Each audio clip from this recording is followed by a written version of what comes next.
এ মুসলমান, কোন পয়গম্বরকে আল্লাহ তাআলা মেরাজ দেন নাই, শুধুমাত্র আপনার আমার নবীকে আল্লাহ তাআলা মেরাজ দিয়েছেন। জিব্রাইল যখন প্রাণী নিয়ে আসলো, আল্লাহর রাসূল এই প্রাণীতে করে মসজিদে হারাম থেকে মসজিদে আকসায় যাবেন। নবী আরবীকে প্রস্তুত হওয়ার জন্য জিব্রাইল বললেন। আমার রাসূল ওযু করে রওনা হলেন। আনাস ইবনে মালিক রাদিয়াল্লাহু তাআলা আনহু থেকে হাদিস বর্ণিত। আনাস ইবনে মালিক বলে, আল্লাহর রাসূল বলে, জিব্রাইল যেই প্রাণীটি আমার কাছে নিয়ে এসেছে ওই প্রাণীটি কেমন? আল্লাহর রাসূল বলেন, ওই প্রাণীটি হলো সাদা। ওই প্রাণীটি কি তেমন কোনো বড় প্রাণী কিনা? এবার আল্লাহর রাসূল বলেন, বড় কোনো প্রাণী আমার কাছে জিব্রাইল নিয়ে আসে নাই। যে প্রাণীতে করে আমি মসজিদে হারাম থেকে মসজিদে আকসায় গেলাম, ওই প্রাণীর ধরনটা আল্লাহর রাসূল বললেন গাদার চেয়েও বড়, খচ্চরের চেয়ে ছোট। হাবিবুল্লাহ এই প্রাণীর উপরে উঠতে গেলে এবার ওই প্রাণী লড়াচড়া শুরু করে দেয়। জিব্রাইল বলে, যেন কি তোমার উপরে কে উঠতে চেয়েছিল আর তুমি তাকে বারণ করলে, ব্যাপার কি? নবীর শানে তুমি কেমন বেয়াদবি করলে? এবার বুরাক বলে, না না, বেয়াদবি করি নাই, আমি তো জানি তিনি হলেন সাইয়্যিদুল মুরসালিন, তিনি হলেন পুরা কায়নাতের নবী। নবী আমার উপরে উঠবে, এটা আমার জন্য বড় সৌভাগ্যের বিষয়। তবে আমার দ্বারা যদি কোনো অন্যায় হয়ে যায়, বেয়াদবি হয়ে যায়, এই জন্য আমি একটু নাড়াছাড়া করলাম।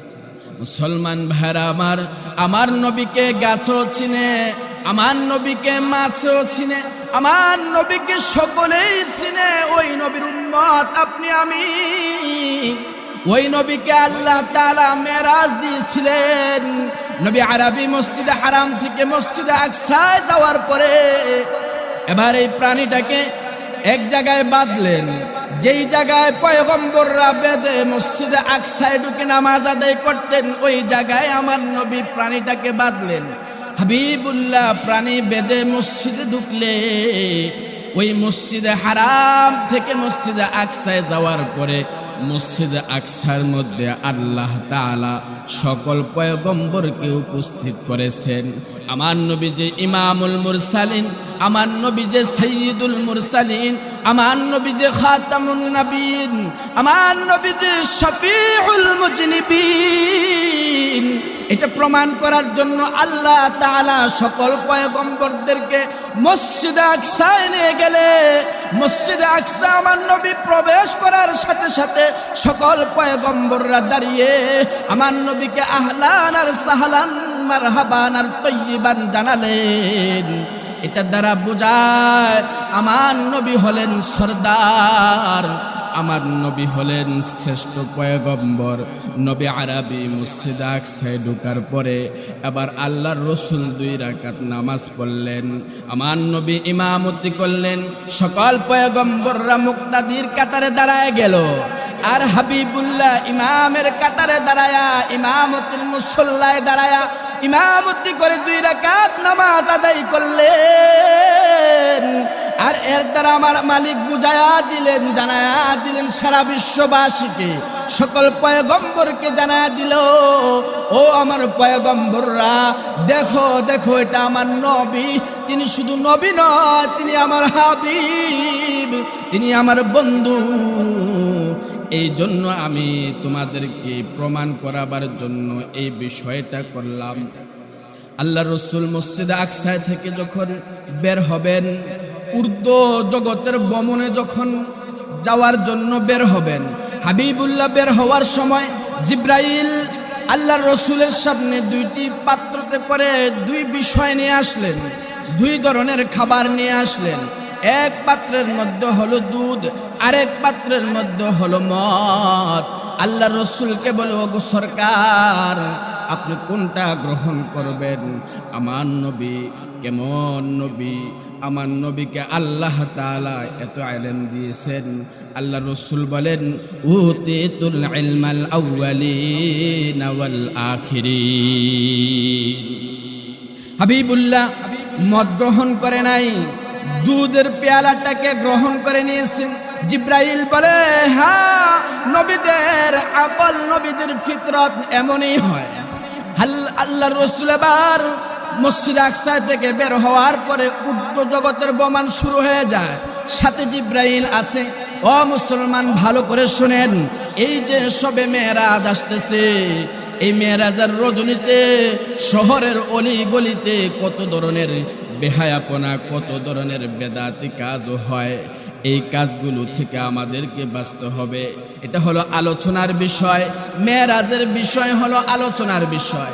মেরাজ কেমন করে ঘটনা, কেমন করে গঠিত হয়েছে, কি কারণে আল্লাহ তাআলা মেরাজ দিয়েছেন, এগুলো জানার বিষয়, এগুলো হলো আলোচনার বিষয়। এই জন্য আমাদেরকে ভালো করে জানতে হবে।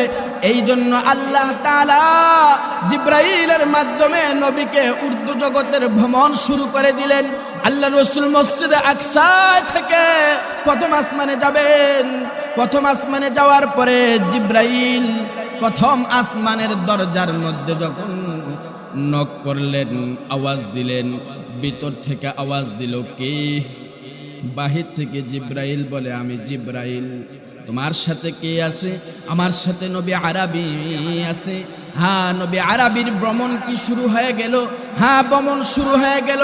এই কথা শোনার পরে এই প্রথম আসমানে যিনি আছেন তিনি হলেন পয়গম্বর বাবা আদম আলাইহিস সালাতু ওয়াস সালাম। সাথে সাথে দরজা খুলে দিলে আমার নবীকে সালাম দিল, আমার নবীকে আহলান আর সাহলান জানালো, আমার নবী থেকে বাবা আদম দোয়া নিল।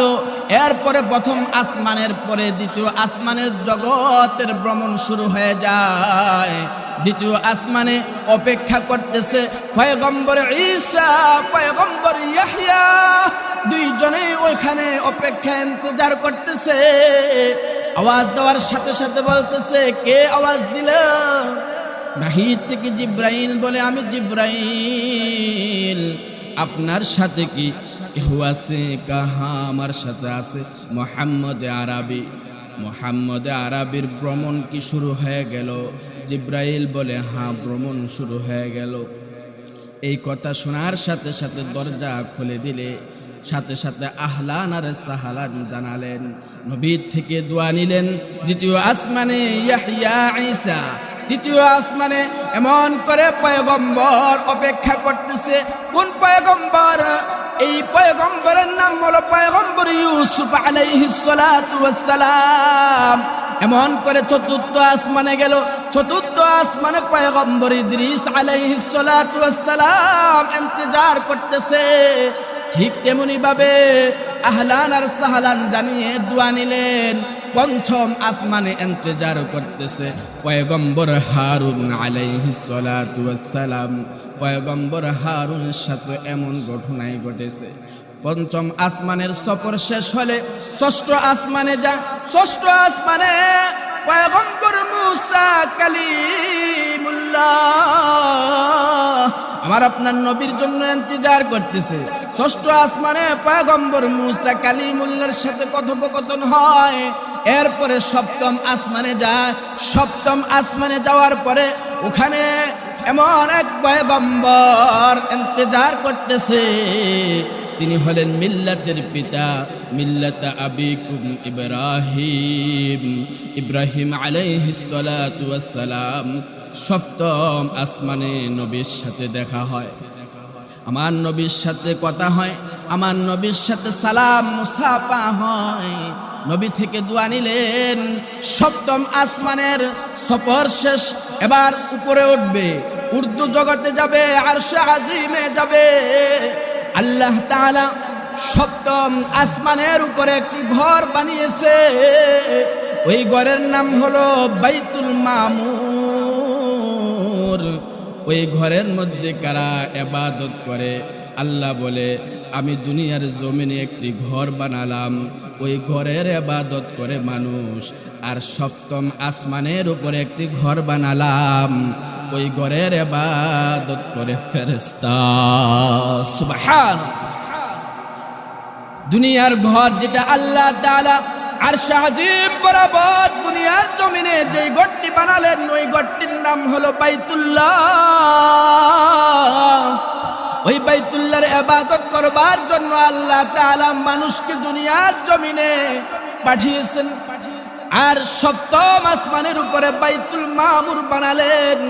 ওই বাইতুল মামুরের মধ্যে কোনো মানুষ ইবাদত করে না, ওখানে ফেরেশতা ইবাদত করে। আল্লাহর রাসূল বলে ওই জায়গার মধ্যে ফেরেশতারা ইবাদত করে যে কেমনে করে জানো কি? এত বড় একটি মসজিদ, এত বড় একটি ঘর আল্লাহ তাআলা বানালেন। ওই ঘরের মধ্যে একবার কোনো ফেরেশতা নামাজ পড়লে, সিজদা দিলে কিয়ামত পর্যন্ত দ্বিতীয়বার আর সিজদা দেওয়ার আর তার কোনো সুযোগ থাকবে না। আল্লাহ তাআলা আল্লাহ বাহিনী কত বেশি করে বানিয়েছেন এই কথার দ্বারা প্রমাণিত যে একবার সিজদা দিবে কিয়ামত পর্যন্ত ওই ফেরেশতা আর দ্বিতীয়বার সিজদা দেওয়ার সুযোগ থাকবে না, সুযোগ পাবে না।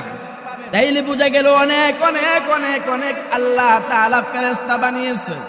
ও মুসলমান, এবার আমার রাসূল মেরাজ গেলেন, আল্লাহ তাআলার সাথে দেখা হলো, আল্লাহ তাআলার সাথে কথা হলো। আল্লাহ তাআলা এবার জান্নাতও দেখালেন, জাহান্নামও দেখাইলেন। মুসলমান ভাইরা আমার, কত চমৎকার কথা! যে বিষয়টাকে আল্লাহ তাআলা মেরাজের রজনীতে নবী আরবীকে আল্লাহ তাআলার কাছে নিয়ে যে বিষয়টা স্পেশালি ভাবে উম্মতের জন্য, নবীর জন্য দিয়েছিলেন, ওটা হলো নামাজ। এই নামাজটা আল্লাহ তাআলা নবীকে আল্লাহ তাআলার কাছে নিয়ে নামাজটা উপহার হিসাবে উম্মতের জন্য দিলেন। উম্মত যেন দুনিয়ার জমিনে এই বিধান সঠিকভাবে আদায় করে, এই বিধান যেন সুন্দরভাবে আদায় করে। আল্লাহর রাসূল বলেন, আমাকে আল্লাহ তাআলা এই বিধানটা চাইলে সরাসরি আসমান থেকে নাজিল করতে পারত অথবা বলে দিতে পারত জিব্রাইলের মাধ্যমে। কিন্তু জিব্রাইলের মাধ্যমে এই ঘটনাটা, এই বিষয়টা উপহার না দিয়ে আমাকে আরশে আজিম পর্যন্ত নিয়ে গিয়ে আল্লাহ তাআলা যেই বিষয়টা উপহার দিয়েছেন ওটা হলো নামাজ। এই নামাজ যে ধরবে, এই নামাজের উপরে যে চলবে, আল্লাহ তাআলা এই মানুষটার জীবনটাকে পরিবর্তন করে দিবে। ইল্লাল্লাহু ওয়াহদাহু লা শারীকা লাহু লা জিদ্দা লাহু ওয়া লা নিদ্দা লাহু ওয়া লা মিসলা লাহু ونشهد أن سيدنا ومولانا محمدا عبده ورسوله الذي أرسله الله تعالى بالحق بشيرا ونذيرا وداعيا إلى الله بإذنه وسراجا منيرا أما بعد فأعوذ بالله من الشيطان الرجيم بسم الله الرحمن الرحيم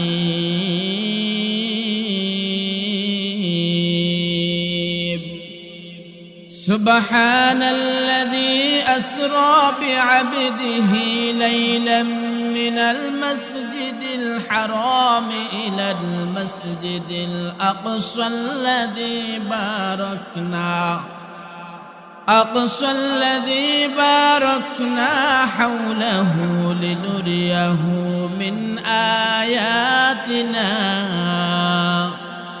إنه هو السميع البصير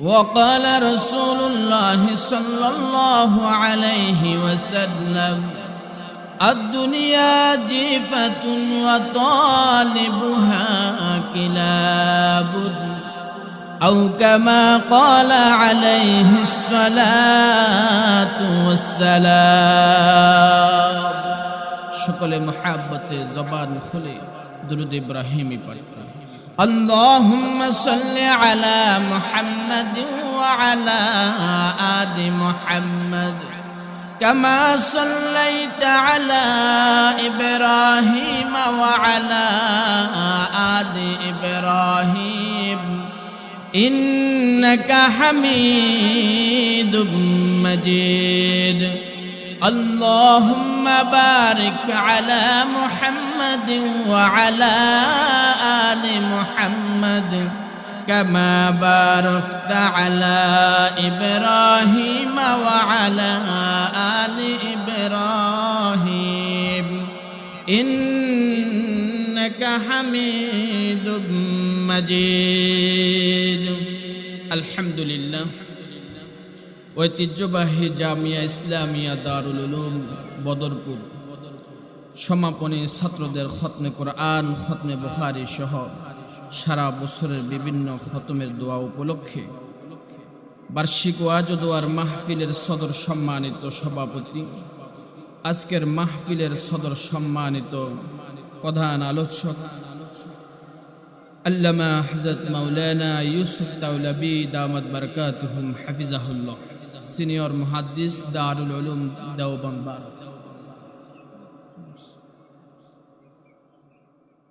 এছাড়াও আরো অনেক বুজুর্গ হযরত উলামায়ে কেরাম আলোচনা করেছেন, করবেন।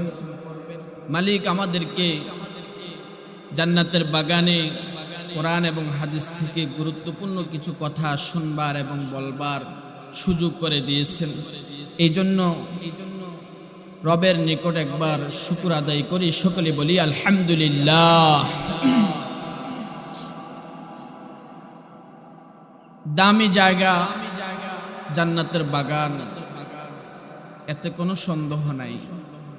সাহাবায়ে কেরাম রাদিয়াল্লাহু তাআলা আনহুম আজমাইন একদিন হাবিবে কিবরিয়াকে জিজ্ঞেস করলেন, প্রশ্ন করলেন, ইয়া রাসূলুল্লাহ, দুনিয়ার মধ্যে আলোকময় জায়গা কোনগুলো?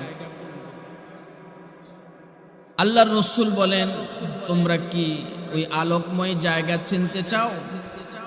সাহাবায়ে কেরাম বললেন, ইয়া রাসূলুল্লাহ, অবশ্যই আমরা জান্নাতের বাগান, আলোকময় জায়গাগুলো আমরা চিনতে চাই।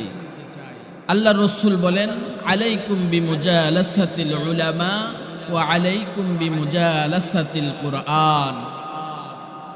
নবী আরবী সাহাবায়ে কেরামদেরকে দুইটি আলোকময় জায়গা দুনিয়ার মধ্যে আছে যে এগুলো দেখিয়ে দিলেন, বলে দিলেন। এক নাম্বার হলো উলামাদের মজলিস, দুই নাম্বার হলো কোরআনের মজলিস। এই কোরআনের মজলিস, উলামাদের মজলিসটা হলো আলোকময় মজলিস। এই আলোকময় জায়গাগুলোর মধ্যে সে আলো গ্রহণ করে, সে এই আলো দিয়ে জান্নাতের পথ খুঁজে পাবে, জান্নাত পর্যন্ত যেতে পারবে।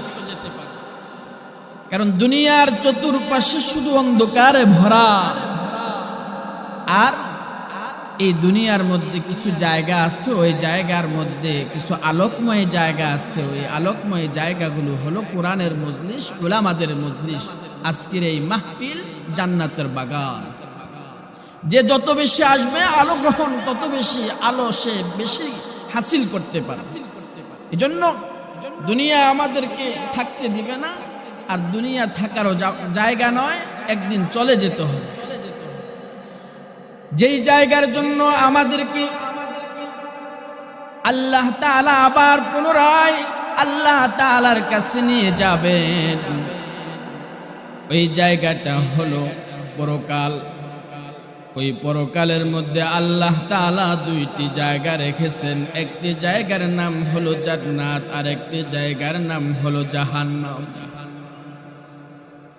এই দুইটি জায়গার মধ্যে সবচেয়ে দামি জায়গা আল্লাহ তাআলা বলেন, আল্লাহর ভাষায় কালামুল্লাহর মধ্যে আল্লাহ তাআলা বলেছেন ওটা হলো জান্নাত। কারণ জান্নাতের মধ্যে যারা যাবে তারা হলো আল্লাহ তাআলার পেয়ারা বান্দা বান্দি। তাদের জন্যই আল্লাহ তাআলা সুখীময় জান্নাত রেখেছেন।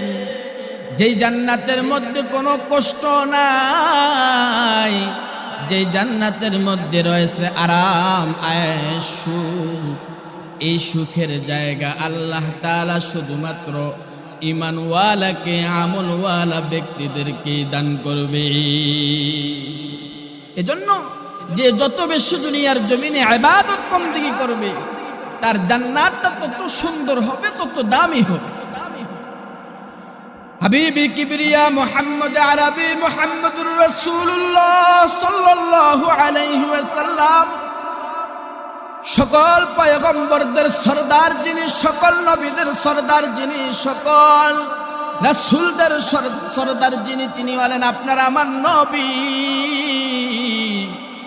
আল্লাহ তাআলা আপনার আমার নবীকে সাইয়্যিদুল মুরসালিন বানালেন, ইমামুল মুরসালিন বানালেন, শাফিউল মুজনিবিন বানালেন, খাতামুন নবিয়্যিন বানালেন।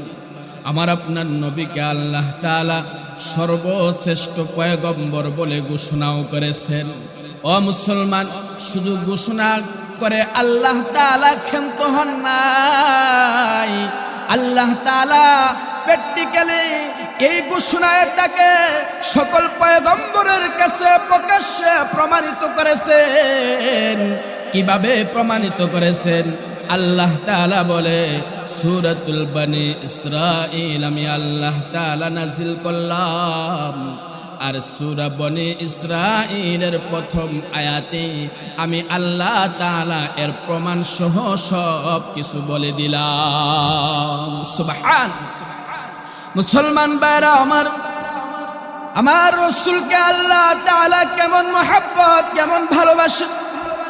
নবী আরবিকে আল্লাহ তাআলা মেরাজের রজনীতে আল্লাহ তাআলার কাছে নিয়ে যাবেন। যত পয়গম্বর আল্লাহ তাআলা দুনিয়ার জমিনে পাঠিয়েছেন, কোন পয়গম্বরকে আল্লাহ তাআলা মেরাজ কায়েম করার নাই, মেরাজ দেন নাই। শুধুমাত্র আপনার আমার নবীকে আল্লাহ তাআলা মেরাজ দিয়েছেন। খুব খেয়াল করে কথাগুলো শুনতে হবে।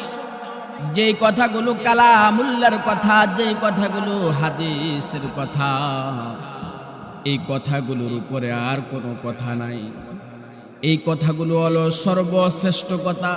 আমার মালিকের কথা হলো সর্বশ্রেষ্ঠ, নবী আরবির কথা হলো সবচেয়ে দামি কথা। এর উপরে আর কোনো কথা চলে না। আল্লাহর রাসূল বলেন, আল্লাহ তাআলা আমাকে মেরাজ দিবেন, মেরাজ করাবেন। এই জন্য আল্লাহ তাআলা আমাকে মসজিদে হারাম থেকে মসজিদে আকসায় নিয়ে গেলেন। এরপরে মসজিদে আকসা থেকে আমাকে আল্লাহ তাআলার কাছে নিয়ে যাবেন। নবী আরবি বলে, জিব্রাইল আমার কাছে বুরাক নিয়ে এসেছেন, একটি প্রাণী নিয়ে এসেছেন। এ মুসলমান, কোন পয়গম্বরকে আল্লাহ তাআলা মেরাজ দেন নাই, শুধুমাত্র আপনার আমার নবীকে আল্লাহ তাআলা মেরাজ দিয়েছেন। জিব্রাইল যখন প্রাণী নিয়ে আসলো, আল্লাহর রাসূল এই প্রাণীতে করে মসজিদে হারাম থেকে মসজিদে আকসায় যাবেন। নবী আরবিকে প্রস্তুত হওয়ার জন্য জিব্রাইল বললেন। আমার রাসূল ওযু করে রওনা হলেন।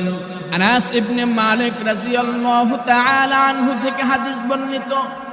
আনাস ইবনে মালিক বলে, আল্লাহর রাসূল বলে, জিব্রাইল যেই প্রাণীটি আমার কাছে নিয়ে এসেছে, ওই প্রাণীটি কেমন? আল্লাহর রাসূল বলেন, ওই প্রাণীটি হলো সাদা। ওই প্রাণীটি কি তেমন কোনো বড় প্রাণী কিনা? এবার আল্লাহর রাসূল বলেন, বড় কোনো প্রাণী আমার কাছে জিব্রাইল নিয়ে আসে নাই। যে প্রাণীতে করে আমি মসজিদে হারাম থেকে মসজিদে আকসায় গেলাম, ওই প্রাণীর ধরনটা আল্লাহর রাসূল বললেন গাদার চেয়ে বড়, খচ্চরের চেয়ে ছোট। হাবিবুল্লাহ এই প্রাণীর উপরে উঠতে গেলে এবার এই প্রাণী লড়াচড়া শুরু করে দেয়। জিব্রাইল বলে, যেন কি তোমার উপরে কে উঠতে চেয়েছিল আর তুমি তাকে বারণ করলে, ব্যাপার কি? নবীর শানে তুমি কেমন বেয়াদবি করলে? এবার বুরাক বলে, না না, বেয়াদবি করি নাই, আমি তো জানি তিনি হলেন সাইয়্যিদুল মুরসালিন, তিনি হলেন পুরা কায়নাতের নবী। নবী আমার উপরে উঠবে, এটা আমার জন্য বড় সৌভাগ্যের বিষয়। তবে আমার দ্বারা যদি কোনো অন্যায় হয়ে যায়, বেয়াদবি হয়ে যায়, এই জন্য আমি একটু নাড়াছাড়া করলাম। মুসলমান ভাইরা আমার নবীকে গাছও চিনে, আমার নবীকে মাছও চিনে, আমার নবীকে সকলেই চিনে। ওই নবীর উম্মত আপনি আমি। ওই নবীকে আল্লাহ তাআলা মেরাজ দিয়েছিলেন। নবী আরবি মসজিদে হারাম থেকে মসজিদে আকসায় যাওয়ার পরে এবার এই প্রাণীটাকে এক জায়গায় বাঁধলেন, যেই জায়গায় পয়গম্বররা বেদে মসজিদে আকসায় ঢুকে নামাজ আদায় করতেন, ওই জায়গায় আমার নবী প্রাণীটাকে বাঁধলেন।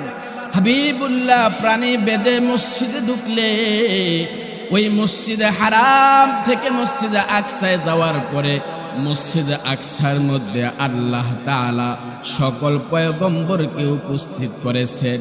আমার নবী যে ইমামুল মুরসালিন, আমার নবী যে সাইয়্যিদুল মুরসালিন, আমার নবী যে খাতামুন নবীন, আমার নবী যে শফিউল মুজনিবিন, এটা প্রমাণ করার জন্য আল্লাহ তাআলা সকল পয়গম্বরদেরকে মসজিদে আকসায় নিয়ে গেলে মসজিদে আকসা আমার নবী প্রবেশ করার সাথে সাথে সকল পয়গম্বররা দাঁড়িয়ে আমার নবীকে আহলান আর সাহলান মারহাবান আর তয়্যিবান জানালেন। এটা দ্বারা বোঝায় আমার নবী হলেন সরদার, আমার নবী হলেন শ্রেষ্ঠ পয়গম্বর। নবী আরবি মসজিদে আকসায় ঢোকার পরে আবার আল্লাহর রসুল 2 রাকাত নামাজ পড়লেন, আমার নবী ইমামতি করলেন। সকল পয়গম্বররা মুক্তাদির কাতারে দাঁড়ায় গেল, আর হাবিবুল্লাহ ইমামের কাতারে দাঁড়ায়া ইমামতির মুসল্লায় দাঁড়ায়া ইমামতি করে 2 রাকাত নামাজ আদায় করলেন। আর এর দ্বারা আমার মালিক বুঝায়া দিলেন, জানায়া দিলেন সারা বিশ্ববাসীকে, সকল পয়গম্বরকে জানায়া দিল, ও আমার পয়গম্বররা দেখো দেখো, এটা আমার নবী। তিনি শুধু নবী নয়, তিনি আমার হাবিব, তিনি আমার বন্ধু। এই জন্য আমি তোমাদেরকে প্রমাণ করাবার জন্য এই বিষয়টা করলাম। আল্লাহ রসুল মসজিদে আকসায় থেকে যখন বের হবেন, উর্দু জগতের ভ্রমণে যখন যাওয়ার জন্য বের হবেন, হাবিবুল্লাহ বের হওয়ার সময় জিব্রাইল আল্লাহর রসুলের সামনে 2টি পাত্রতে করে 2 বিষয় নিয়ে আসলেন, 2 ধরনের খাবার নিয়ে আসলেন। এক পাত্রের মধ্যে হলো দুধ, আরেক পাত্রের মধ্যে হলো মদ। আল্লাহ রসুলকে বলে, ওগো সরকার, আপনি কোনটা গ্রহণ করবেন? আমার নবী কেমন নবী, আমার নবীকে আল্লাহ তাআলা এত ইলম দিয়েছেন। আল্লাহ রসুল বলেন, উতিতুল ইলমাল আউয়ালিন ওয়াল আখিরিন। হাবিবুল্লাহ মদ গ্রহণ করে নাই, দুধের পেয়ালাটাকে গ্রহণ করে নিয়েছেন। জিব্রাইল বলে, হ্যাঁ, নবীদের আকল, নবীদের ফিতরত এমনই হয়।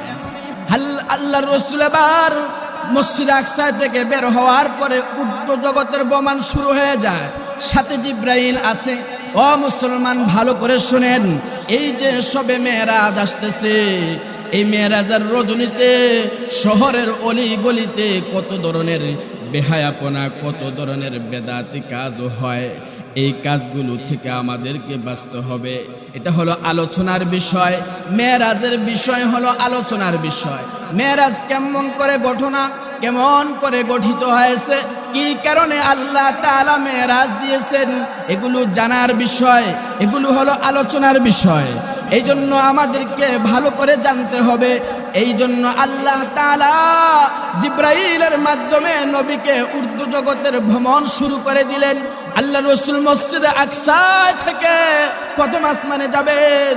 প্রথম আসমানে যাওয়ার পরে জিব্রাইল প্রথম আসমানের দরজার মধ্যে যখন নক করলেন, আওয়াজ দিলেন, ভিতর থেকে আওয়াজ দিল, কে? বাহির থেকে জিব্রাইল বলে, আমি জিব্রাইল। তোমার সাথে কে আছে? আমার সাথে নবী আরবি আছে। হ্যাঁ, নবী আরবির ভ্রমণ কি শুরু হয়ে গেল? হ্যাঁ, ভ্রমণ শুরু হয়ে গেল। এই কথা শোনার পরে এই প্রথম আসমানে যিনি আছেন তিনি হলেন পয়গম্বর বাবা আদম আলাইহিস সালাতু ওয়াস সালাম। সাথে সাথে দরজা খুলে দিলে আমার নবীকে সালাম দিল, আমার নবীকে আহলান আর সাহলান জানালো, আমার নবী থেকে বাবা আদম দোয়া নিল।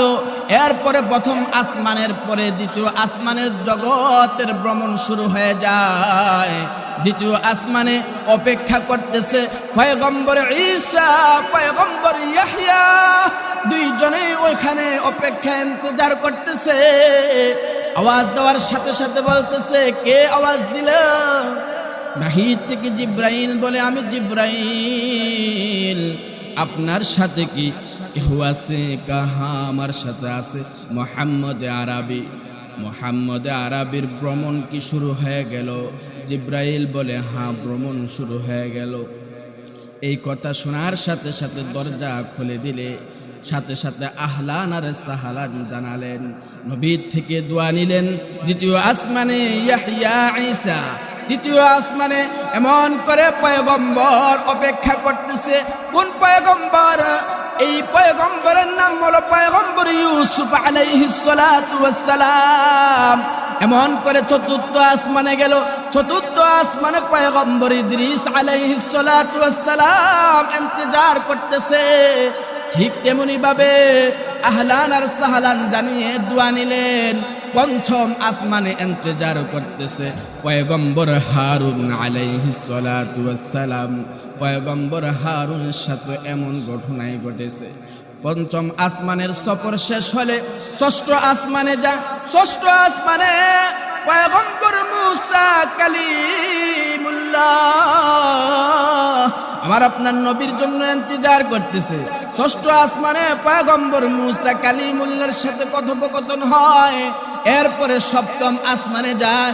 সপ্তম আসমানে যাওয়ার পরে ওখানে এমন এক পয়গম্বর ইন্তজার করতেছে। তিনি হলেন মিল্লাতের পিতা, মিল্লাত আবিকুম ইব্রাহিম, ইব্রাহিম আলাইহিস সালাতু ওয়াস সালাম। সপ্তম আসমানে নবীর সাথে দেখা হয়, আমার নবীর সাথে কথা হয়, আমার নবীর সাথে সালাম মুসাফা হয়। নবী থেকে দোয়া নিলেন। সপ্তম আসমানের সফর শেষ, এবার উপরে উঠবে, উর্দু জগতে যাবে, আরশে আজিমে যাবে। আল্লাহ তাআলা সপ্তম আসমানের উপরে একটি ঘর বানিয়েছে। ওই ঘরের নাম হলো বাইতুল মামুর। ওই ঘরের মধ্যে কারা ইবাদত করে? আল্লাহ বলে, আমি দুনিয়ার জমিনে একটি ঘর বানালাম, ওই ঘরের ইবাদত করে মানুষ। আর সপ্তম আসমানের উপরে একটি ঘর বানালাম, ওই ঘরের ইবাদত করে ফেরেশতা। সুবহানাল্লাহ। দুনিয়ার ঘর যেটা আল্লাহ তাআলা আরশে আজিম বরাবর দুনিয়ার জমিনে যেই ঘরটি বানালেন, ওই ঘরটির নাম হলো বাইতুল্লাহ। ওই বাইতুল্লাহর ইবাদত করবার জন্য আল্লাহ তাআলা মানুষকে দুনিয়ার জমিনে পাঠিয়েছেন। আর সপ্তম আসমানের উপরে বাইতুল মামুর বানালেন। ওই বাইতুল মামুরের মধ্যে কোনো মানুষ ইবাদত করে না, ওখানে ফেরেশতা ইবাদত করে। আল্লাহর রাসূল বলে, ওই জায়গার মধ্যে ফেরেশতারা ইবাদত করে যে কেমনে করে জানো কি? এত বড় একটি মসজিদ, এত বড় একটি ঘর আল্লাহ তাআলা বানালেন। ওই ঘরের মধ্যে একবার কোনো ফেরেশতা নামাজ পড়লে, সেজদা দিলে, কিয়ামত পর্যন্ত দ্বিতীয়বার আর সেজদা দেওয়ার আর তার কোনো সুযোগ থাকবে না। আল্লাহ তাআলা আল্লাহ বাহিনী কত বেশি করে বানিয়েছেন এই কথার দ্বারা প্রমাণিত যে একবার সেজদা দিবে কিয়ামত পর্যন্ত ওই ফেরেশতা আর দ্বিতীয়বার সেজদা দেওয়ার সুযোগ থাকবে না, সুযোগ পাবে না। তাইলে বোঝা গেল অনেক অনেক অনেক অনেক আল্লাহ তাআলা ফেরেশতা বানিয়েছে। ও মুসলমান, এবার আমার রাসূল মেরাজ গেলেন, আল্লাহ তাআলার সাথে দেখা হলো, আল্লাহ তাআলার সাথে কথা হলো। আল্লাহ তাআলা এবার জান্নাতও দেখালেন, জাহান্নামও দেখাইলেন। মুসলমান ভাইরা আমার, কত চমৎকার কথা। যে বিষয়টাকে আল্লাহ তাআলা মেরাজের রজনীতে নবী আরবীকে আল্লাহ তাআলার কাছে নিয়ে যে বিষয়টা স্পেশালি ভাবে উম্মতের জন্য, নবীর জন্য দিয়েছিলেন, ওটা হলো নামাজ। এই নামাজটা আল্লাহ তাআলা নবীকে আল্লাহ তাআলার কাছে নিয়ে নামাজটা উপহার হিসাবে উম্মতের জন্য দিলেন। উম্মত যেন দুনিয়ার জমিনে এই বিধান সঠিকভাবে আদায় করে, এই বিধান যেন সুন্দরভাবে আদায় করে। আল্লাহর রাসূল বলেন, আমাকে আল্লাহ তাআলা এই বিধানটা চাইলে সরাসরি আসমান থেকে নাজিল করতে পারতো অথবা বলে দিতে পারতো জিব্রাইলের মাধ্যমে, কিন্তু জিব্রাইলের মাধ্যমে এই ঘটনাটা, এই বিষয়টা উপহার না দিয়ে আমাকে আরশে আজিম পর্যন্ত নিয়ে গিয়ে আল্লাহ তাআলা যেই বিষয়টা উপহার দিয়েছেন ওটা হলো নামাজ। এই নামাজ যে ধরবে, এই নামাজের উপরে যে চলবে, আল্লাহ তাআলা এই মানুষটার জীবনটাকে পরিবর্তন করে দিবে। এ মুসলমান, আমার জমিন হলো বাংলার জমিন, আমার জমিন হলো মুসলমানের জমিন। আমার জমিনে কোরআনের হাফেজের অভাব নাই, আমার জমিনে আলেম উলামার অভাব নাই। এই জমিনে যারা ইসলাম বিরোধী কাজ করতে চাইবে, এই জমিনে যারা কোরআনের বিপক্ষে কাজ করতে চাইবে, কখনো পরেও আগে তারা পার পাইতে পারে নাই, ভবিষ্যতে পরেও তারা শান্তিও পাবে না, পার পেয়েও যাবে না। গতকালকের নিউজ দেখলাম, যারা ইসলামের নামদারি দিয়ে সমাজকে পরিচালনা করার জন্য মানুষকে উদ্বুদ্ধ করে, তারা বলে ইসলামী আইন মোতাবেক রাষ্ট্র পরিচালনা ক্ষমতায় গেলে তারা করবে না, ইসলামের আইনে, ইসলামের নিয়মে ক্ষমতায় গেলে তারা এই বিধান অনুযায়ী রাষ্ট্র পরিচালনা করবে না। তাদের নামে থাকে ইসলাম। যারা ক্ষমতায় গেলে ইসলামকে ব্যবহার করবে না, ইসলামের কোনো আইন বাস্তবায়ন করতে দিবে না, তারা কিসের ইসলামী দল? আমি তাদের থেকে জানতে চাই। গতকাল এমন একটি ইসলামী দলের আমির থেকে যে বিষয়টা আমরা জানতে পেলাম, সেটা হলো তারা ক্ষমতায় গেলে ইসলামী আইন বাস্তবায়ন করবে। তারা নাকি আবার ইসলামী দল জামাত ইসলামের আমির এই কথা বলেছে। এজন্য আমরা জানান দিতে চাই, মানুষকে ধোঁকা দিয়ে ক্ষমতা যাওয়ার জন্য তোমরা যেই কাজগুলো করে যাচ্ছ, আর ক্ষমতা গিয়ে তোমরা দেশ চালাবে হিন্দুদের মতো, তোমরা দেশ চালাবে পশ্চিমাদের মতো, তোমরা দেশ চালাবে ইউরোপ কান্ট্রির মতো, তোমাদের নামে ইসলাম থাকতে পারে না, তোমাদের দলের নামে ইসলামী গোষ্ঠী থাকতে পারে না। তোমরা ইসলামটাকে কেটে দাও তোমাদের দল থেকে, তোমাদের এই যে জামাত থেকে, এই দলটাকে তোমরা ইসলামের বাহিরে পরিচালনা করো। যদি ইসলাম দিয়ে তোমরা এই দলকে চালাইতে চাও, ক্ষমতায় গেলে তোমরা ইসলামী আইন বাস্তবায়ন করতে হবে, নচেত তোমাদেরকে জনগণ ক্ষমতায় থাকতে দেবে না। এজন্য আমাদেরকে এই কথাগুলোর উপরে সকলকে আমল করার তৌফিক দান করুন। সকলে বলি আমিন। ওয়া আখির দাওয়ানা আলহামদুলিল্লাহি রাব্বিল আলামিন।